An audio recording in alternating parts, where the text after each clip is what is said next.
sobre uma das grandes balizas do ministério de Jesus. Aliás, foi a primeira grande baliza que balizou, todo o ministério de Jesus, que é o batismo de Jesus. Esse fato às vezes é intrigante. Eu vou mostrar a vocês algumas realidades desse acontecimento e quero também extrair algumas lições para nós nessa noite. Versículo 9 ao versículo 13. Marcos, capítulo 1, 9 a 13. Todos acharam? Amém? Naqueles dias veio Jesus de Nazaré da Galileia e por João foi batizado no rio Jordão. Logo ao sair da água viu os céus rasgarem-se e o Espírito descendo como pomba sobre ele. Então foi ouvida uma voz dos céus: Tu és o meu filho amado, em ti me comprazo. E logo o Espírito o impeliu para o deserto, onde permaneceu 40 dias, sendo tentado por Satanás. Estava com as feras, mas os anjos o serviam. O interessante, irmãos, que todos nós sabemos que antes de Jesus veio um precursor, O precursor que veio antes de Jesus, narrado nos evangelhos, principalmente em Mateus e em Lucas, que focalizam mais o seu ministério. Você pode ver que Marcos trata pouco sobre ele, é João Batista. Mas no capítulo 1 mesmo, a partir do verso 2, fala um pouco sobre João Batista. E no versículo de número 4, segue aí comigo, no capítulo 2, a Bíblia diz que apareceu João Batista no deserto. Isso é um detalhe peculiar. João era um profeta à semelhança dos grandes profetas do Velho Testamento. E uma das características de João está aí no verso 6. O texto diz que as vestes de João eram feitas de pelos de camelo, ele trazia um cinto de couro e se alimentava de gafanhotos e mel silvestres. Veja que a figura de João era uma figura estranha, mas era uma figura estranha a nós, porque era uma figura muito conhecida do Velho Testamento. Quando a gente olhava para João Batista, ele foi muitas vezes confundido com o próprio Elias, porque o ministério dele foi um ministério muito semelhante ao ministério de Elias. E João Batista, na realidade, não sei se você sabe, era primo de Jesus, 6 anos apenas mais velho do que Jesus. E ele então foi o precursor de Cristo, anunciando a vinda de Jesus. No capítulo 1 de Marcos, no versículo 4, o texto diz que João Batista apareceu no deserto, mas ele apareceu no deserto pregando o batismo de arrependimento para a remissão de pecados.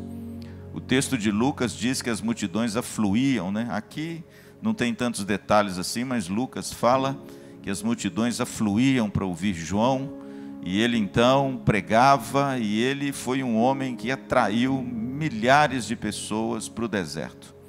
E o texto diz que ele pregava batismo para arrependimento e para remissão de pecados. Ou seja, João preparou o caminho para a chegada de Jesus. Ele mesmo reconheceu isso, Ele mesmo reconheceu que ele era o cumprimento da profecia no Velho Testamento, que diz: vós que clama do deserto, preparai o caminho do Senhor, está aí no versículo 2 e 3, endireitai as suas veredas. João sabia quem ele era. João veio como precursor de Jesus, e João batizava.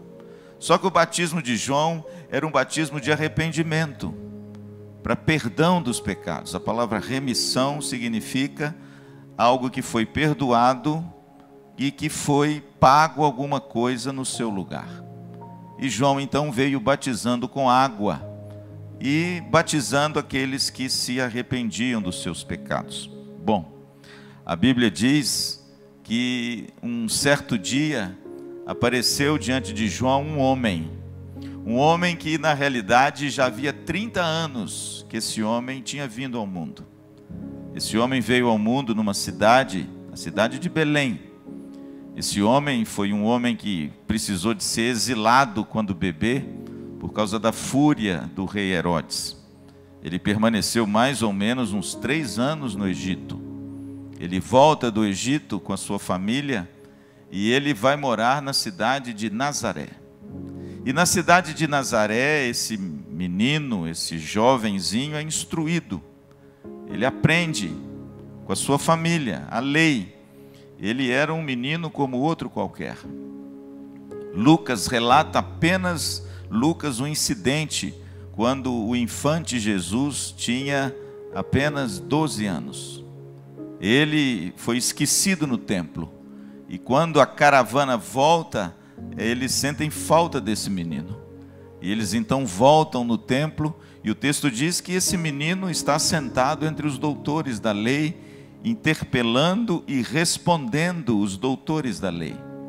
O texto diz que Maria chega atabalhoada, nervosa, porque afinal de contas, lá na volta eles deram conta de que o menino não estava no meio, da família, e eles então chegam atabalhoados, aflitos, e ela então diz: filho, nós estamos aflitos à sua procura, por que você fez isso conosco?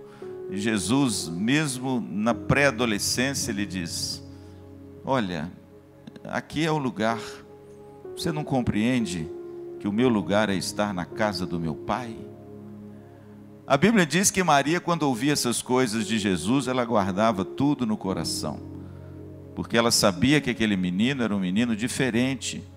E o texto de Lucas termina dizendo que Jesus crescia em estatura e graça diante de Deus e diante dos homens. Em outras palavras, Jesus foi um menino, foi um adolescente e foi um jovem, como qualquer um dos jovens da época de Jesus.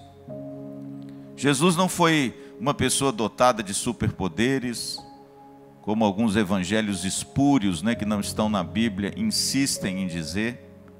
Jesus, quando era adolescente, pré-adolescente, ele não fez nenhum milagre para aparecer, não.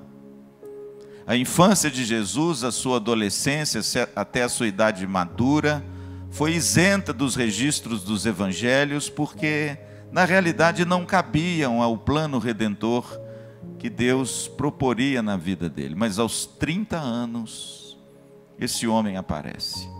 Imagine só, querido, que se passaram 30 anos, e a Bíblia diz que ele veio no tempo certinho. Paulo aos Gálatas diz que na plenitude do tempo, Deus enviou Jesus a esse mundo. E aos 30 anos, na plenitude do tempo de Deus, Jesus apareceu para dar início ao seu ministério terreno. E a Bíblia diz, versículo 9, que naqueles dias, que dias, pastor? Nos dias de João Batista, nos dias que as multidões afluíam para ouvir João Batista, no deserto, batizando no Rio Jordão. E a Bíblia diz então que naqueles dias apareceu Jesus, veio Jesus da Galileia. Por quê? Porque a cidade de Nazaré, ela fica na Galileia. E Jesus então sai da sua cidade para dar início ao seu ministério terreno.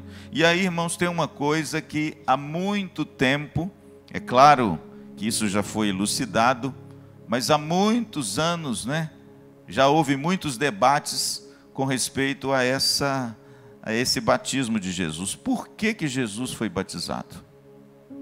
Porque no versículo 4 o texto diz que João Batista batizava para arrependimento e para remissão de pecados. Isso aí intrigou os teólogos do início da igreja, principalmente no período da patrística, onde eles se debateram sobre a pessoa de Jesus. Por que Jesus foi batizado por João? Na realidade é uma pergunta até hoje meio intrigante para muita gente. Por quê? Porque o texto diz que João batizava para arrependimento. Aí eu pergunto a vocês, Jesus vai ser batizado para se arrepender de quê? Ora, se Jesus tivesse pecado e tivesse que se arrepender de alguma coisa, ele não poderia ser o nosso Senhor e Salvador. Ele teria que ter alguém para remir os pecados dele em primeiro lugar. Então ele não serviria para ser o Cordeiro de Deus sem defeito, que leva o pecado meu e seu, se ele já tivera algum pecado. Mas a realidade do texto, no verso 9, é que João Batista foi batizado no Rio Jordão. Lá no Evangelho de João, o texto é mais amplo e bonito, porque quando Jesus chega para ser batizado por João, João percebe quem ele é e diz o seguinte: olha, eu não vou fazer isso. Eu não vou te batizar. Sou eu quem precisa ser batizado por ti. Jesus então responde a ele e diz o seguinte: João, convém que se cumpra toda a justiça. E quando João ouve isso, a Bíblia diz que João então batiza Jesus. O que significa isso? O que significa essa frase, às vezes enigmática, de Jesus: convém que se cumpra toda a justiça? Certamente essa justiça não é a justiça de Jesus se arrepender dos seus pecados, porque ele é o Santo de Israel, ele é o Santo de Deus. Ele nasceu de uma virgem sem incursão do homem, para que a natureza do pecado não se perpetuasse na vida dele. E ele mesmo foi batizado por João Batista, e ele mesmo diz: olha, convém que se cumpra toda a justiça. Que justiça é essa que Jesus disse para João que ele precisava cumprir? E o batismo era a porta de entrada para que essa justiça fosse plenamente satisfeita na vida de Jesus. Na realidade, Jesus foi batizado por João Batista por duas razões bem simples, não é difícil. A primeira razão do porquê Jesus foi batizado por João Batista é porque o início do ministério de Jesus aos 30 anos, ele deveria ser simbolizado com uma unção. Todo sacerdote, todo rei, todo profeta, no Velho Testamento, quando iniciava seu ministério público, ele era ungido diante de todas as pessoas como uma credencial, que ele estava iniciando o seu ministério público à luz de todos os homens. E com Jesus foi a mesma coisa. Ele cumpriu toda a lei, ele cumpriu toda a justiça. E assim como os reis, profetas e sacerdotes eram ungidos na idade de 30 anos, porque essa era a idade que se iniciava o ministério público, Jesus, como cumpriu toda a lei, ele também o fora. E de certa feita, quando Jesus se inclina para ser batizado por João Batista, ele cumpre a lei do Velho Testamento, porque ele ali vai iniciar, sem sombra de dúvida, o seu ministério público. E ele inicia com o rito da unção. Ele recebeu esse batismo como uma forma de unção, para iniciar o seu ministério terreno e ser identificado por todos os homens. Mas eu digo a você, meu querido, e você que nos ouve em casa, essa não é a razão mais importante. Jesus cumpriu aquilo que preceituava o velho, se deixando ungir publicamente. Mas essa não é a razão mais especial que Jesus foi batizado. A razão mais bonita e a razão pela qual Jesus realmente foi batizado é porque no batismo de Jesus, ele se identificou comigo e com você. Tem muita gente que acha que Jesus se identificou com o pecador só na cruz, né? Desde o início. Isso é muito bonito, irmãos. Porque a gente pensa que Jesus se identifica com o pecador quando ele sobe na cruz e recebe sobre ele os pecados do mundo inteiro, né? Não. Jesus se identifica com o pecador no início do seu ministério. Em qual acontecimento, pastor? No batismo. Na realidade, quando Jesus se deixa batizar por João, ele está se identificando comigo e com você, e com todos aqueles que necessitam de perdão, de arrependimento e de salvação. Ele é aquele que se identificou comigo e com você, desde o início do seu ministério. Então, quando Jesus foi batizado por João Batista, irmãos, muito mais do que um acontecimento comum ocorreu ali às margens do Rio Jordão. Quando Jesus foi batizado por João Batista, 4 acontecimentos especiais aconteceram, que aponta para a redenção do homem na pessoa de Jesus. Eu sempre gosto de dizer o seguinte: o batismo, ele prefigura a redenção que Cristo veio trazer ao coração daquele que nele crê. 4 acontecimentos no batismo de Jesus que apontam, que prefiguram para essa obra gloriosa que Jesus começou a realizar. Onde, pastor? A partir do batismo. Veja bem o versículo 10. A Bíblia diz que logo ao sair da água, o primeiro grande acontecimento acontece. Qual é? Os céus se abrem. O interessante, irmãos, que no batismo de Jesus, os céus se abrem. Pastor, o que significa os céus abertos? O que significa essa imagem bíblica dos céus se abrem? Significa que a comunhão de Deus com o homem vai ser restaurada. Significa que agora o acesso a Deus é aberto. Significa que aquilo que encobria a comunhão de Deus com o homem, agora, como diz o escritor de Hebreus, foi rasgado. O véu foi rasgado. E em Jesus Cristo, essa comunhão com Deus que estava maculada pelo pecado e pela impossibilidade do homem de ter acesso a Deus, guardando a lei, a Bíblia diz que em Cristo agora o ser humano tem acesso ao trono da graça. Essa é a imagem dos céus abertos. Então veja que no batismo de Jesus, os céus se abrem, mostrando que em Cristo Jesus a comunhão do homem com Deus foi restaurada. Louvado seja Deus.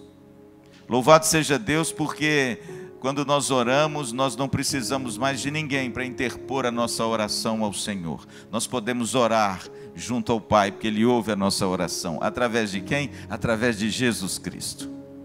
Foi Ele quem abriu essa porta maravilhosa, e nós temos agora livre acesso ao nosso Deus. Ele é um Deus que nos ouve, Ele é um Deus que nos acode, Ele é um Deus que agora vem ao nosso encontro, porque no batismo os céus se abriram, prefigurando aquilo que iria acontecer na morte e na ressurreição do nosso Senhor Jesus.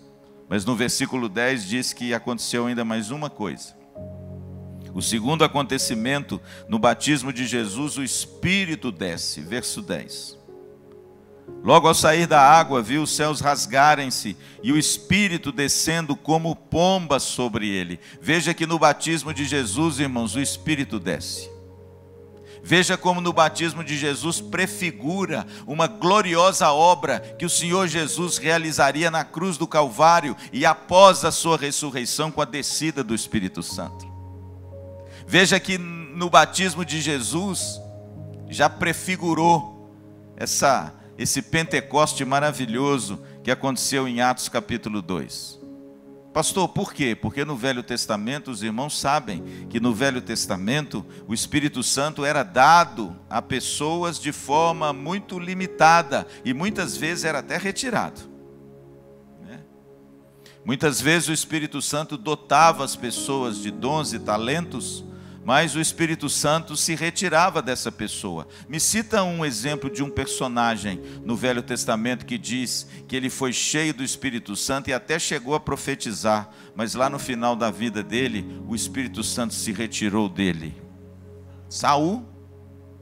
Coisa interessante. Você quer ver um outro personagem histórico que as crianças gostam, que povoa o imaginário das histórias infantis? Sansão. Veja, querido, que Sansão, quando ele peca, e peca descaradamente, não é? A Bíblia diz que o Espírito se retira de Sansão, e é por causa disso que os inimigos de Sansão vazam-lhe os olhos, prendem com amarras, e fazem de Sansão uma chacota para todos aqueles que estão naquele grande anfiteatro. Mas em Jesus não, irmãos, que coisa gloriosa. A Bíblia diz que no batismo de Jesus, o Espírito desce. Pastor, o que significa isso? Prefigurando aquele Pentecoste, aquele dia maravilhoso que o Espírito Santo desceu sobre a igreja e permaneceu nos crentes para sempre. Amém? Essa é a promessa que nós temos. A promessa que nós temos é que o Espírito Santo agora é o Emanuel, é o Deus conosco. Ele habita conosco e estará para sempre em vós. Jesus diz isso em João 16.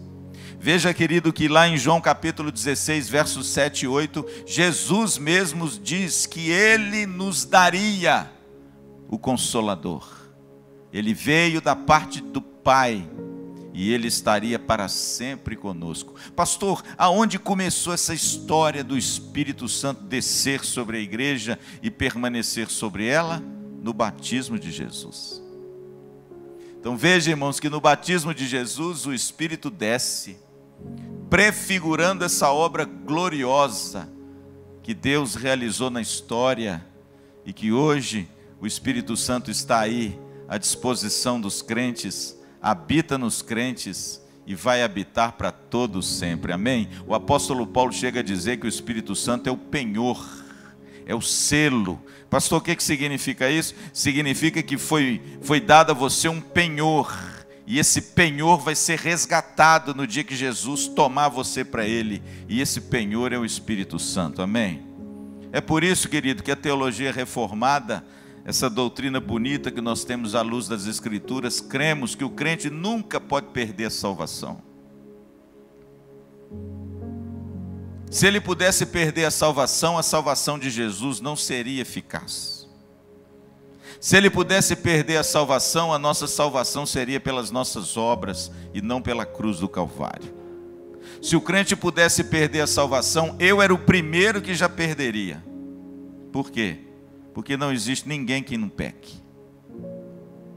Talvez hoje mesmo você já tenha pecado. Talvez hoje mesmo você já tenha deixado de fazer o bem. Talvez hoje mesmo você tenha transgredido alguma lei de Deus. E nem por isso o Pai deixa de te amar. E nem por isso o Espírito Santo se retira de você. E nem por isso você perde a sua salvação, amém? A salvação não é algo que você perde quando peca e ganha quando se arrepende. Perde quando peca e ganha quando se arrepende. Não, a salvação é um penhor. A salvação é uma eleição que de uma vez por todas Deus decreta antes da fundação do mundo. E no tempo oportuno ela é eficazmente realizada na sua vida pela ação do Espírito Santo. E esse Espírito Santo está sempre com você. Agora é verdade, ele pode estar apagadinho, viu?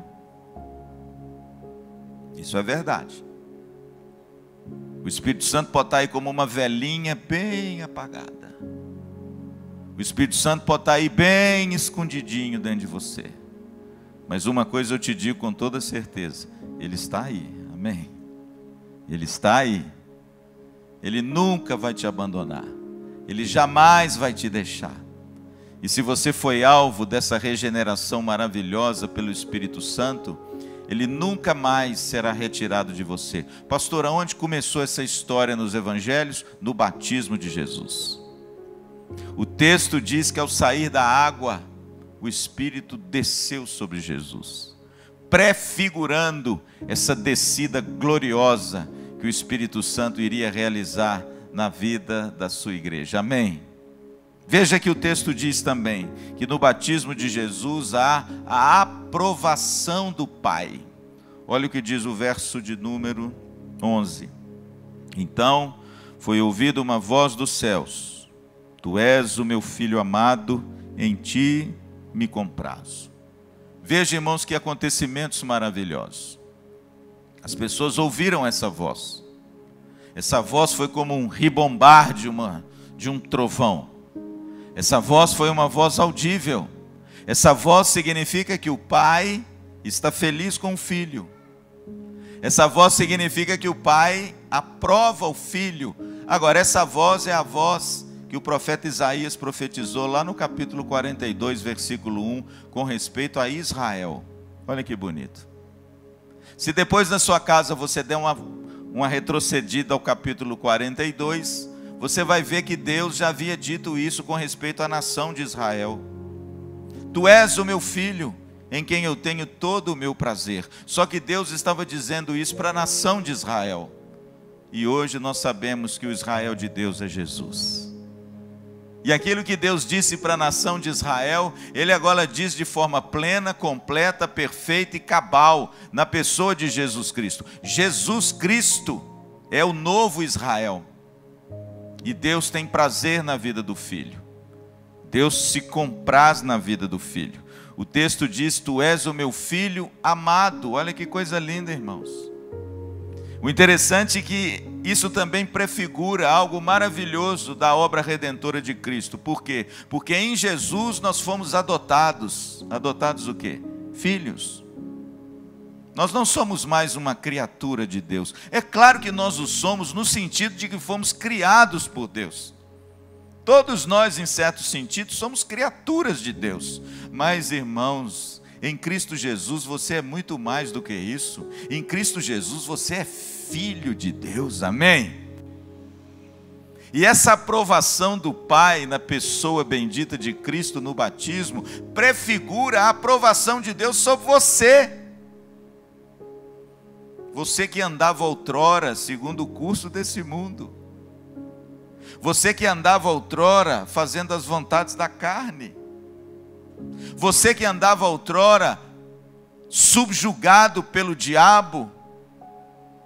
Você que outrora era inimigo de Deus, como diz Efésios capítulo 2. Você que outrora era filho da ira. Interessante que ninguém prega sobre isso, né, irmãos? Mas é o que diz a Bíblia. Éramos por natureza filhos da ira. Por quê, pastor? Por causa do pecado, irmãos. Deus odeia o pecado, Deus abomina o pecado. E nós andávamos como ovelhas desgarrados, fazendo a vontade da carne.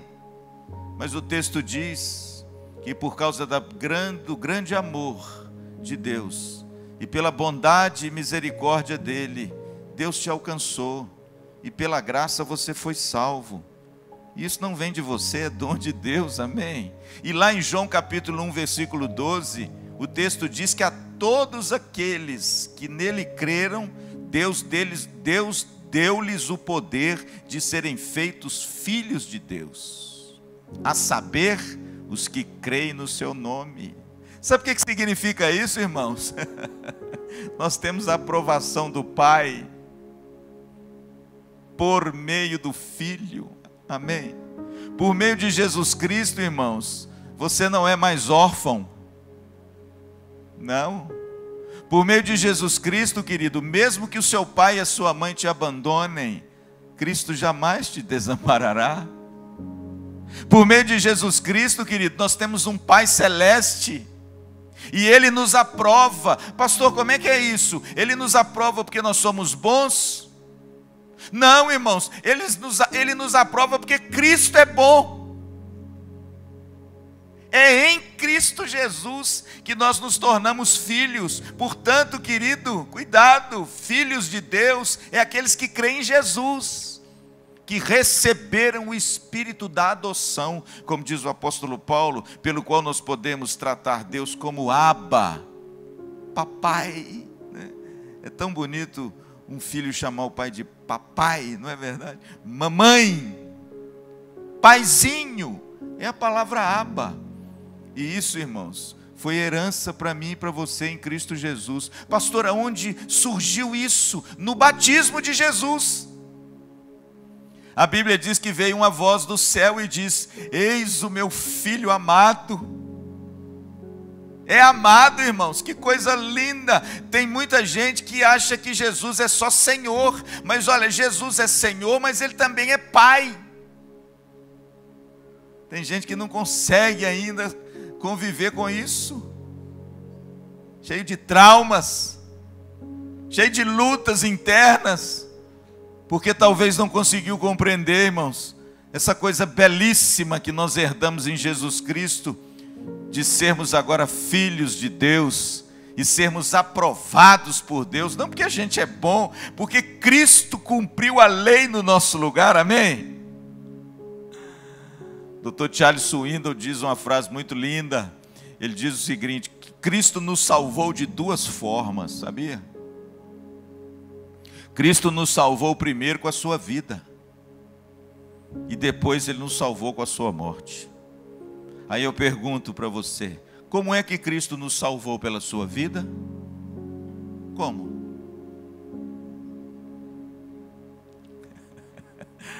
Cristo nos salvou pela sua vida, cumprindo a lei no nosso lugar. O que eu e você nunca poderíamos fazer, porque nós não temos condição de cumprir a lei, porque a própria lei já mostra o pecado, Cristo fez no seu lugar. Ele cumpriu a lei por você. E Ele te salvou da condenação da lei. Oh, que coisa linda, hein? Sabia disso? Mas Cristo também te salvou na cruz. De quê, pastor? Cristo te salvou da condenação do seu pecado. Na cruz Ele levou sobre si os nossos pecados. Portanto, querido, eu chego a dizer que Cristo nos perdoou 2 vezes. Nós somos duplamente salvos. Salvos de quê? Da maldição da lei e da condenação do pecado, com a vida e com a morte. Pastor, aonde que prefigura essa obra gloriosa? No batismo de Jesus, na aprovação de Jesus pelo Pai. Este é meu Filho amado, em quem tenho nele todo o meu prazer. Você sabe que em Cristo Jesus Deus diz isso para você? Ou você não sabia disso? Querido, nós temos que começar a compreender isso, sabe por quê? Porque se você não compreender isso, você vai morrer subjugado pela sua amargura. Talvez pela sua dor, talvez pela sua falta de perdão. Em Cristo, Deus nos perdoou, Deus nos aceitou, Deus nos deu uma nova condição. Qual é, pastor? Perdoado, amém?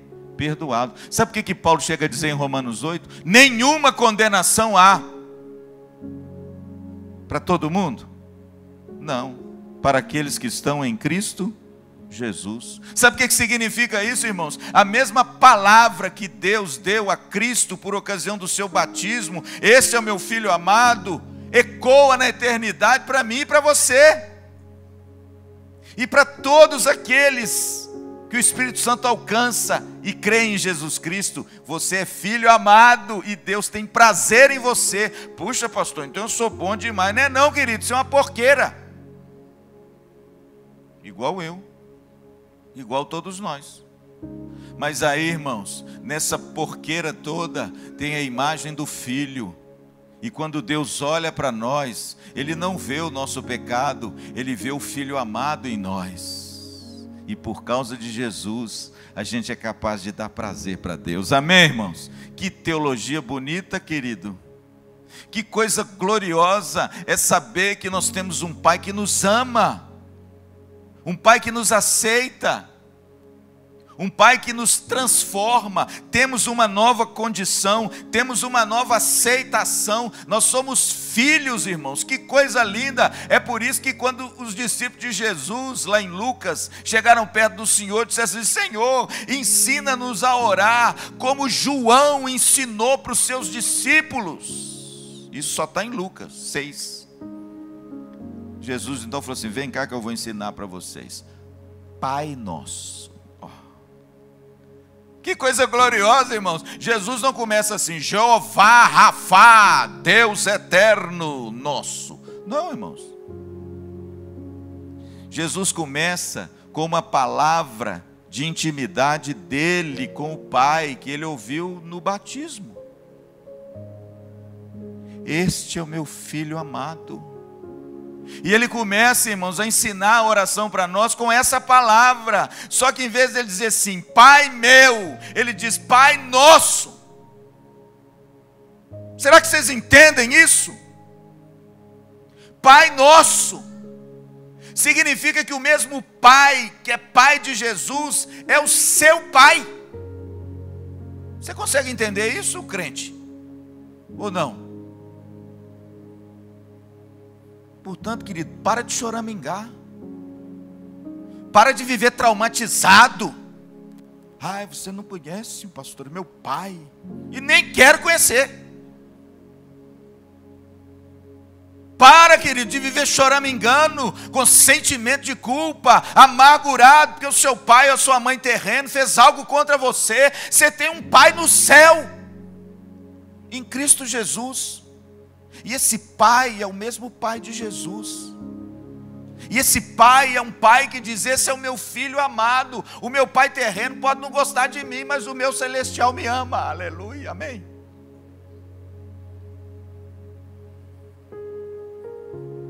Coisa linda, irmãos.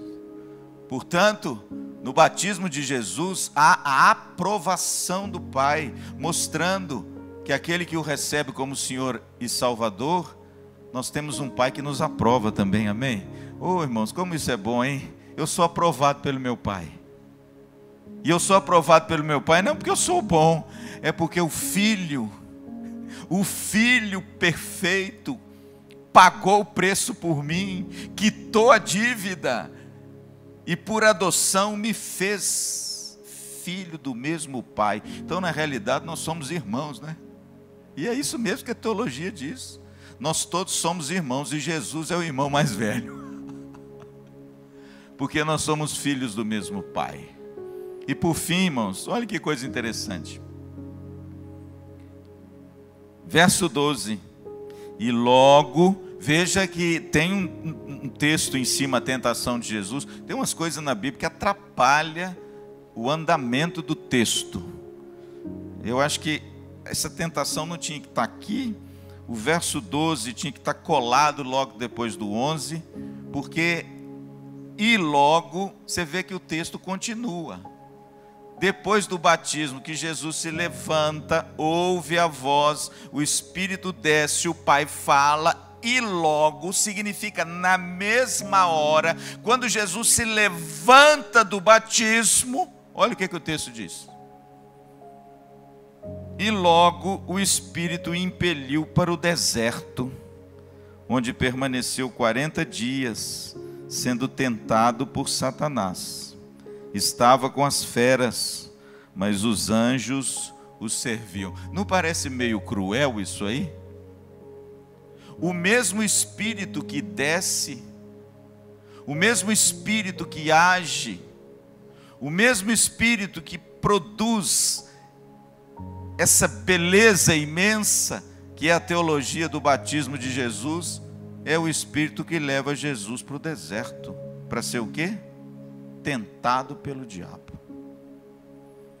Esse é o quarto grande acontecimento, irmãos, no batismo de Jesus, que a gente não pode divorciar do batismo, porque ele está inserido no mesmo contexto. No batismo de Jesus há, sim, a aprovação do Pai, mas no batismo de Jesus também há a aprovação do Pai. Entendeu a diferença? É só de uma letrinha. Aprovação é quando o Pai do céu diz: esse é o meu filho amado, eu tenho nele todo o meu prazer. Agora, no batismo também tem provação, e a provação também veio de Deus. A Bíblia diz que pelo mesmo Espírito Jesus foi levado no deserto. O texto de Marcos é lacônico, ou seja, reduzido, poucas linhas. Para falar a verdade, 4 linhas, mas se você ler, por exemplo, em Mateus capítulo 4, você vai ver o texto pormenorizado. Você vai ver quais foram as tentações ou provações que Jesus passou. Você vai ver que ao final dos 40 dias, o texto diz que Jesus teve fome. E foi no final desses 40 dias que o diabo o assaltou, o assediou. Por quê, pastor? Porque ele sempre se aproveita das fraquezas. E ele então chega perto de Jesus e tenta Jesus. É claro que para o diabo é tentação, mas para o nosso Deus é provação. Porque uma coisa é diferente da outra. A tentação provém do diabo e da cobiça do ser humano e quer destruir você. Mas a provação vem de Deus e quer levantar você. A Bíblia diz, irmãos, que o mesmo Espírito levou Jesus para o deserto, para ser tentado pelo diabo. Mas o que acontece? Jesus venceu, amém? E o interessante é que ele venceu aonde Adão fracassou. Alguém chegou a dizer que Adão fracassou no jardim de delícias. Jesus venceu num deserto inóspito. Jesus venceu aonde Israel fracassou. Não se esqueça que Israel permaneceu quantos anos no deserto? Rodando com Moisés. Por causa de quê? Desobediência. Vocês estão notando que há uma similaridade aí entre Jesus vencendo os 40 dias aonde o povo de Israel fracassou nos 40 anos? Você está vendo que no batismo de Jesus remete-nos às circunstâncias do Velho Testamento, tanto a Adão quanto a Israel, para nos comunicar uma grande verdade. Qual é, pastor? Aonde Adão fracassou e aonde Israel fracassou, Cristo venceu. É por isso que Ele é o nosso Deus vitorioso. É por isso que Ele é Cristo vitorioso. Por quê? Porque Ele recebeu a chancela do Pai, aonde Adão e Israel falhou. Mas Cristo é o novo Israel, amém? E aonde eles falharam, o nosso Senhor Jesus venceu. E olha o que o texto diz no final que aconteceu. A Bíblia diz que ele estava com feras, mas os anjos o serviam. Então, querido, em quarto lugar, o quarto grande acontecimento é que no batismo de Jesus há a provação do Pai. Cristo foi colocado à prova. E que dura prova, hein, irmãos? Que dura prova. Mas o texto diz que ele venceu. Aonde aqueles falharam, Cristo venceu. E um dos comentários bonitos desse texto, Calvino, ele fala o seguinte: de certa forma, nós também devemos prever que a nossa nova vida em Cristo dará início a um período de provação. É ou não é? Filhos são provados. Olha como o batismo de Jesus contém os elementos da redenção do homem, e inclusive a provação pela qual Deus faz você passar. O Filho passou. Por isso, meu amado, não esmoreça. Porque, como eu disse, filho é provado por Deus. Porque Deus prova aquele que Ele ama, amém? Deus quer que nós tenhamos uma têmpera mais robusta. E é por isso que, como Cristo foi provado e venceu, de certa forma, o início do batismo também quer dizer a você o seguinte: olha, vida cristã não é mar de rosas, viu? Você vai enfrentar lutas, dificuldades. E vou te dar uma notícia, você que nos assiste em casa: podem ser lutas piores do que quando você estava longe de Cristo. Pode ser. Porque agora os seus inimigos são outros. Amém? E são ferozes. O cristão tem inimigos ferozes. E ele reconhece agora que são inimigos. Qual o inimigo mais feroz do cristão que ele agora reconhece que é um inimigo? A carne. Essa natureza, irmãos, maliciosa, pecaminosa, caída do ser humano, que nós em Cristo devemos mortificar, mas que muitas vezes a gente dá vazão para ela. E a gente luta contra ela, não é? Você faz uma conversão errada no carro à direita, o cara tira o rosto fora do vidro e lasca um xingamento em você. O que você tem vontade de fazer? Fala a verdade. Fala a verdade. O sujeito age maliciosamente contra a sua filha. O sujeito trata mal a sua filha. O sujeito trata com grossura a sua filha. O que você tem vontade de fazer? Dar um beijo nele? Orar por ele? Pois é, irmãos. A Bíblia diz que o mesmo Espírito levou o Filho amado do Pai a ser tentado pelo diabo, para ele vencer aonde todos os outros fracassaram. Isso é um sinal e um aviso para você. Se você também é filho, se você em Cristo Jesus recebeu essa bênção gloriosa dessa filiação paterna, Deus espera de você que você também vença. Viu? Nós temos inimigos ferozes. Qual o inimigo que nós temos? O mundo. O mundo é nosso inimigo, irmãos. Todo esse sistema que contraria a vontade de Deus e que quer levar você para o seu próprio curso, dizendo o seguinte: não, a Bíblia é um livro muito antigo, esquece isso. O negócio agora é tudo moderno. Isso é o mundo, irmãos. E aí quando você firma um compromisso, irmão, você perde a amizade. E aí quando você opta para ficar do lado de Deus, se levantam aqueles contra você. Provações, irmãos. E temos o diabo. O diabo se preocupa com quem? Com os crentes. Ele quer destruir os crentes. Ele quer destruir a igreja. Ele quer aniquilar a fé. Ele é um leão ao derredor, diz Pedro, que ruge, procurando alguém para tragar. Provações, irmãos, que nós temos. Provações na mídia, provações nos olhos, provações no trânsito, provações na escola, provações no trabalho, provações na igreja, provações no lazer. Mas no batismo de Jesus, irmãos, já está prefigurado tudo isso. O mesmo Pai que diz que te ama, é o Pai que te prova. Portanto, esteja preparado, porque são através dessas provações que a robustez da sua fé se torna madura. Amém? Olha que coisa linda que uma pessoa escreveu.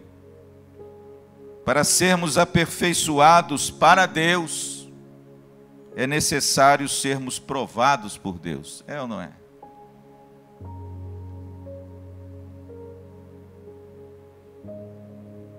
Para sermos aprovados por Deus, é necessário sermos provados por Deus. É por isso, querido, que Deus muitas vezes Ele afia a minha lâmina e a sua, né? Através de quê? Das provações. Mas olha, provação nunca é para te derrubar.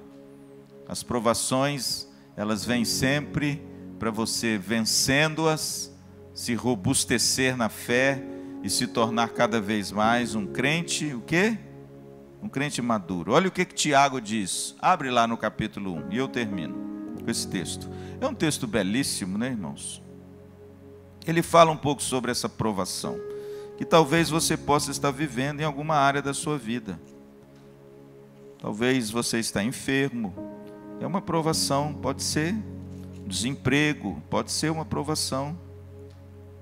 Mas veja, querido, que coisa bonita, o que a Bíblia diz, lá na carta de Tiago, no capítulo 1, versículo 2 e 4.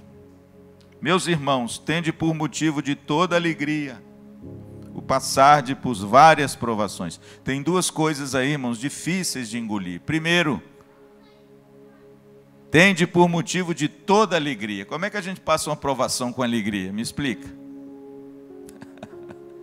Geralmente a gente reclama, né, irmãos? Geralmente quando as coisas não vão do jeito da gente, a gente desanda a murmurar, desanda a reclamar, mas a Bíblia diz que a gente deve encarar as provações com o mesmo espírito alegre que a gente encara as bênçãos de Deus. Será que nós somos cristãos, as semelhanças de Cristo, que encaram as provações como algo vindo de Deus, para reforçar, para robustecer a nossa fé, ou a gente é como criança mimada, que quando a gente diz não, recebe um não do Pai, a gente sai choramingando por aí. Tende motivo de toda alegria o passardes por várias provações. Outra coisa que me intriga nesse texto, não é uma provação, é várias provações. E como a gente tem sido provado no tempo de hoje, irmãos. Mas pode ficar tranquilo, a igreja sempre foi em todos os tempos, amém? Sempre foi, não é só você não. Você não teve esse privilégio não. A igreja em todo o tempo foi muito provada por Deus. E certamente os eleitos sairão vitoriosos, amém? Olha o que diz o texto. Pastor, por que Deus prova os seus filhos? Sabendo que a aprovação da vossa fé, uma vez confirmada, produz perseverança. É a aprovação, irmãos, que faz você perseverar em Cristo. Facilidades nunca fez ninguém perseverar em Cristo. São só as provações e as lutas, amém? Pelo contrário, se a sua vida começar a ficar fácil demais, você pode saber daqui a pouquinho você já abandonou a Cristo. Você não precisa dele. Para quê? Eu tenho tudo, posso tudo.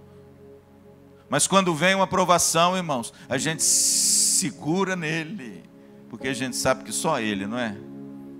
E a aprovação que nos dá perseverança.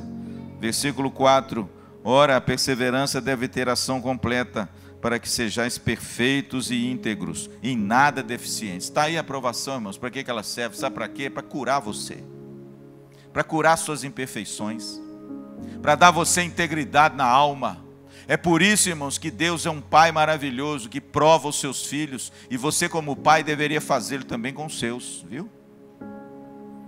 Cuidado para você não ser um pai que dê tudo para os seus filhos com facilidade, porque senão você vai gerar neles um caráter assim, não muito firme. Deixe que os seus filhos enfrentem algumas lutas, algumas dificuldades, não queira socorrê-los em todo momento. Deixe que eles tenham uma têmpera mais forjada, sabe por quê? Porque é isso que o nosso Deus faz conosco. É claro que Ele vem ao nosso encontro. É claro que Ele nos guarda e nos livra. É claro, querido, que Ele sempre está conosco. Por quê, pastor? Porque a Bíblia diz que nos 40 dias que Jesus permaneceu no deserto, os anjos serviam. Sabe o que significa isso? Deus te assiste na sua provação, amém? Você não está sozinho. Você não passa por ela sozinho. O Senhor está sempre com você. Você é provado por Deus nas mais diversas áreas, mas o Senhor está sempre com você. Estava com Jesus lá no deserto da tentação, e está com você em qualquer provação que você enfrenta. Busque a presença dEle, ore a Ele, clame a Ele, se ajoelhe e peça ajuda a Ele, que Ele sempre é um Pai que vem ao nosso encontro, amém? Ele é um Deus que sempre nos socorre. Ah, pastor, mas Ele está demorando, mas Ele vai chegar, amém? Ele é um Deus que nos assiste, Ele é um Deus que nos livra, mas Ele não é um Deus que te coroa de facilidades. Ele quer gerar em você a têmpera do filho, e a têmpera do filho, irmãos, é a têmpera que sofre, é a têmpera que passa pela cruz. É a têmpera de, antes de receber a coroa, ele passa pelos pregos. Cuidado, irmãos, com esse evangelho triunfalista que estão pregando por aí. Cuidado com essas igrejas aí que pregam esse evangelho que você conquista, ganha, é o cara da vez. Cuidado, querido, com essa teologia que desmerece a cruz e os cravos nas mãos. Cuidado, querido, com essa teologia que só quer a teologia da vitória, mas não quer a teologia do sofrimento.